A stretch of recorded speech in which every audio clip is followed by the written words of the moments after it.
Trump সাহেব আসবার পরে পটটাই বদলে গেল। শেখ মুজিব যখন মারা গেছিল তখন তো এরকম মিছিল করেনি কেউ। একটা রাষ্ট্র গর্ব করে যে আমার ওদেরকে হত্যা করার সক্ষমতা আছে।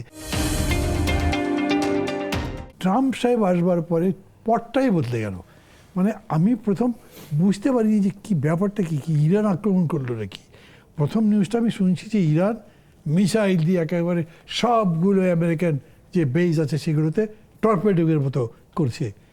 আমি ইরানে এত বড় সাহস কি হয়েছে কি, আরও সবাই মিলে লেগে গেল নাকি। পরে খুঁজে খুঁজে দেখলাম যে না, অ্যাটাকটা ওরা করেছে। এবং দেখেন একটা মানে যেরকম নরিয়াগাকে তারপরে কয়েকদিন আগে কেউ রাষ্ট্রপ্রধানকে ধরে নিয়ে চলে গেল, মানে মাস্তানদের মতো একটা ব্যাটা তুই এত মাস্তান চল এইরকম একটা ঘটনা। ভেনেজুয়েলা আক্রমণ করলো এবং ভেনেজুয়েলার রাষ্ট্রপ্রধানকে তারা অনেকটা অপহরণ করলো। সেটাই তো এবং অপহরণ করে তারা ভেনেজুয়েলার তেল সম্পদের উপর নিজেদের অধিকার চাপিয়ে দিল। মানে এইটা একেবারে পুরা মাস্তানদের মতো, বর্গীদের মতো, মগদের মতো, যেরকম আগে তো এইরকম ঘটনা ঘটলো না। তো এইটার কোথায় কি যাবে সেটা তো বলা মুশকিল। ধরেন খামেনি মারা গেছেন, এটাই এখন কনফার্ম। আহমেদিনেজাদও মারা গেছেন, আমি আসার আগে টেলিভিশনে দেখলাম। ওই একটু আগে আপনি বললেন না যে তাদেরকে হত্যা করার সক্ষমতা আমাদের ছিল। মানে একটা রাষ্ট্র গর্ব করে যে আমার ওদেরকে হত্যা করার সক্ষমতা আছে, এটা কোনো একটা কথা হতে পারে?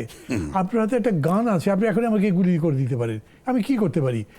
মানে আপনার কাছে গান যদি থাকে, গান আপনাকে রক্ষা করতে পারবে কিনা, বাট আপনি অন্যকে মারতে পারবেন। আর আমেরিকার মতো এত শক্তিধর, তারা এই শক্তি যখন দেখায় তখন কাল কি হবে এটা বলা আসলে মুশকিল। আমি ইরানের জনগণকে খুব ধন্যবাদ দিই। মানে তাদের এই হোল ওয়ার স্ট্র্যাটেজি কতখানি রাইট, তারা কতদূর সার্ভাইভ করতে পারবে, তারা যেরকম সাহস দেখেছে, এতখানি সাহস দেখার উচিত ছিল কিনা এগুলো জানি যে মধ্যপ্রাচ্যের অন্যান্য দেশগুলো পরে হয়তো কথাবার্তা বলবে।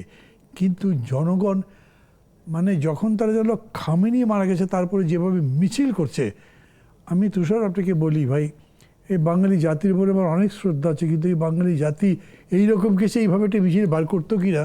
শেখ মুজিব যখন মারা গেছিল তখন তো এরকম মিছিল করেনি কেউ, অথবা জিয়া রহমান যখন মারা গেল তখন তো মিছিল করেনি। কিন্তু ওইখানে মানে রীতিমতো ধরেন যে বৃষ্টির মতো পড়ছে সব, আক্রমণটা কত তীব্র, তার মধ্যে মানুষ আসছে।